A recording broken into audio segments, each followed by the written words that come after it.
Glenn Greenwald, o criador do site Intercept Brasil, foi atacado e agredido durante um programa ao vivo na Rádio Jovem Pan. Glenn confrontou o jornalista Augusto Nunes sobre uma fala preconceituosa e o chamou de covarde e levou um tapa na cara. Vamos ver o vídeo. Ele disse que um juiz de menores deveria investigar nossos filhos e decidir se nós devemos perder nossos filhos. Eles deveriam ser voltados para o abrigo, com base nenhum, acusando que nós estamos abandonando, fazendo negligência de nossos filhos. A coisa mais nojenta que eu vi na minha vida. Eu quero saber se você acredita ainda que um juiz de menores deveria investigar nossa família com possibilidade de tirar nossos filhos da nossa casa e voltar eles para o abrigo sem pai, sem mãe, sem família nenhuma. Você acredita isso? Essa é a prova de que o Brasil criou o faroeste brasileira, né? É quem tem que se explicar, é quem comete crimes que fica cobrando quem age honestamente. Ouçam o que eu disse, primeiro vocês vão perceber que ele ainda não sabe identificar ironias, não sabe identificar um ataque bem-humorado, e eu convido ele a provar em que momento eu pedi que algum juizado fizesse isso. Eu disse apenas que o companheiro dele passa o tempo em Brasília, ele passa o tempo todo lidando com material roubado, e eu falava, quem é que vai cuidar dos filhos? Era isso, é isso. Você é um covarde, você é um covarde, você é um covarde. Eu vou falar porque você é um covarde. Você é um covarde, Augusto Nunes, você é um covarde. Que isso? Calma. Parou. Que isso?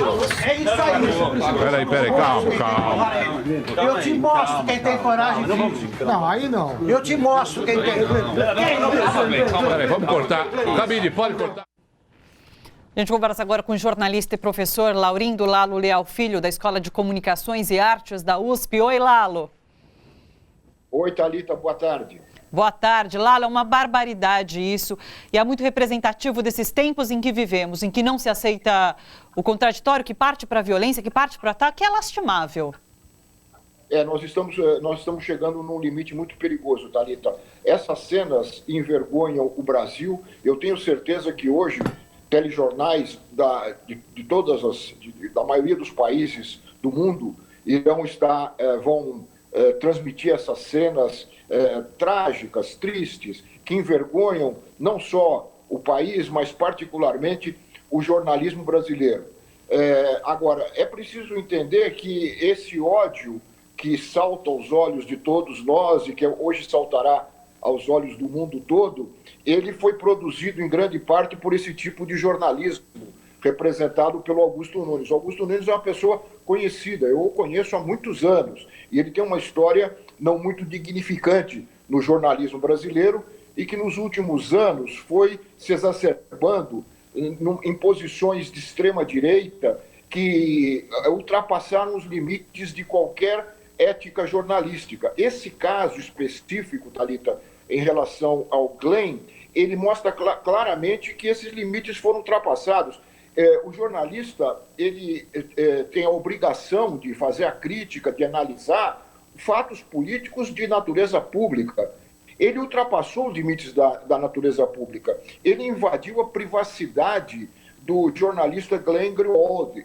Ele atacou a relação dele com os filhos dele. Ele não tinha nenhum direito de fazer isso. E o Glenn acabou sendo colocado numa situação muito difícil, porque, segundo eu fui informado, ele não sabia, ao ser convidado por esse programa, que estaria ao lado desse cidadão que não tem nenhum tipo de limite ético e que o atacou no nível pessoal, não no nível profissional, nem no nível político. Atacou no nível pessoal e familiar. E foi um momento, eu acho, muito natural do Glenn cobrar aquela agressão que ele havia sofrido covardemente, porque a agressão foi feita sem a presença dele. Daí ele ter chamado o Augusto, com toda razão, de covarde, porque ele ofendeu e atacou os filhos do Glenn pelas costas, não é? Sem dar a possibilidade do Glenn responder. Este foi o momento que ele encontrou para responder. Agora, eu queria salientar também, se vocês me permitem, claro, Thalita, que o Glenn ele tem uma relação com a mídia brasileira ainda um pouco. Me parece que, apesar de ele morar há mais de 10 anos no Brasil, ele ainda tem pela mídia brasileira um respeito que deve existir e que existe em outros países do mundo, que ele conhece bem, mas que aqui não dá para ter. Eu acredito que ele tem se mostrado muito cordato em prestar depoimentos para essa mídia hegemônica e chegando ao nível de participar de um programa nessa emissora de rádio, na Jovem Pan, que é uma emissora que está caracterizada como uma emissora de extrema-direita. Fez toda a campanha para o golpe de 2016, estimulou, aprovou o golpe de 2016, fez críticas infundadas e fez agressões pessoais ao ex-presidente Lula. Augusto Nunes esteve à frente de agressões bárbaras contra o ex-presidente, forçando a opinião pública a aceitar a prisão política do ex-presidente, considerar o ex-presidente criminoso, quando todos nós sabemos que ele não é criminoso, que a prisão é política.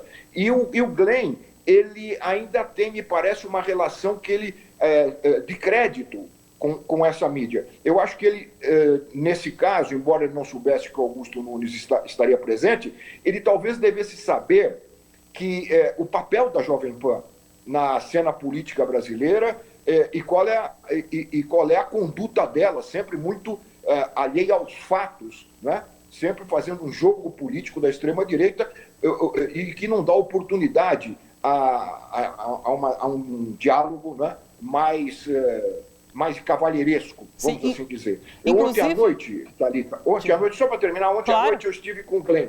Eu estive com o Glenn ontem à noite, num evento na USP. Eu tive a oportunidade, eu não havia falado com ele ainda, eu tive a oportunidade de cumprimentá-lo pelo papel que ele desempenha na sociedade brasileira hoje. Vocês imaginam, vocês telespectadores, Thalita, se não houvesse o Glenn e se não houvesse o The Intercept trabalhando para revelar as falcatruas do Sérgio Moro, as falcatruas do Dallagnol, as falcatruas de outros procuradores. Nós estaríamos nas sombras, nós estaríamos nas trevas, estamos nas trevas, mas o Glenn, com seu trabalho, abriu esse espaço. Eu disse isso a ele, cumprimentei e hoje fiquei surpreso e tristemente surpreso com essa agressão sofrida por ele através do Augusto Nunes. Sim. Só alguns complementos, na verdade. A Jovem Pan, por exemplo, na verdade, jornalistas que trabalhavam na rádio e eram contrários ao governo Bolsonaro acabaram deixando a rádio, que é o caso de Reinaldo Azevedo, como chama? O Andreasa, Carlos Andreasa,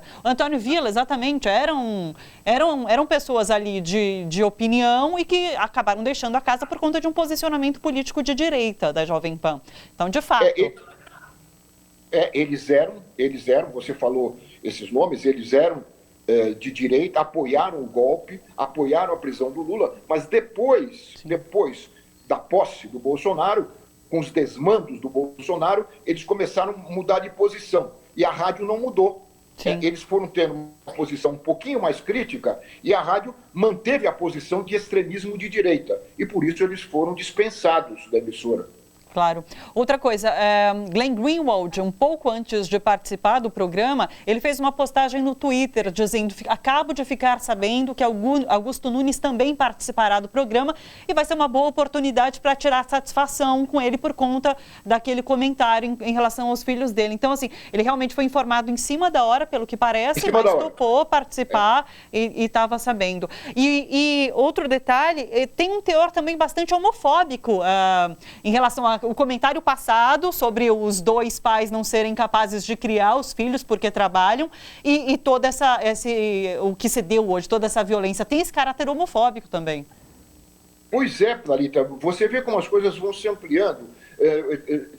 Sai do político, né? Sai do político. Ele podia criticar o Glenn pela posição política dele, poderia criticar, podia dizer isso. Agora, ele extravasa, vai para o pessoal, reitera, e vocês mostraram aí no vídeo, reitera que ele está usando material criminoso, quer dizer, chama de criminoso por estar usando, estar revelando esse material obtido da internet e que ele não tem nenhuma obrigação pelas leis brasileiras de revelar a fonte, e acrescenta ao político, ao familiar, essa questão que você acabou de agregar, que é a questão da homofobia. Então, isso é muito importante. A gente não pode restringir esse fato como se não houvesse consequências mais amplas. Além da vergonha que eu mencionei, a vergonha global e internacional, ela estimula cada vez mais o ódio. Quer dizer, torna relações que devem ser relações de diálogo, né? Em relações que chegam às vias de fato, que chegam à agressão física, como aconteceu hoje. Infelizmente, Thalita, eu temo muito que isto acabe servindo de estímulo para que outras situações como essa venham a se repetir. É preciso tomar muito cuidado, acho que a sociedade brasileira tem que ficar atenta, porque nós estamos tendo reações que não eram vistas na sociedade brasileira. Eu me lembro, só para terminar esse comentário, eu me lembro quando a gente via alguns sopapos, às vezes, na televisão, trocados por parlamentares de um ou outro país, e eram cenas que, apesar de todos os bate-bocas aqui, nós não tínhamos no Brasil. Estamos chegando a esse ponto lamentável e perigosíssimo até para todos nós, viu, Thalita? Mas claro, para a profissão do jornalista, né? Claro. Comentário perfeito. Lalo, muito obrigada pela sua participação e por trazer essas análises aqui para a gente. Obrigada. Olha só, você que curte a TVT e quer contribuir com a gente para que a nossa programação chegue cada vez mais longe, se inscreva no nosso canal do YouTube /Rede TVT e torne-se membro. Ou então faça a sua contribuição em nosso Catarse. É só acessar catarse.me/TVT. A gente agradece.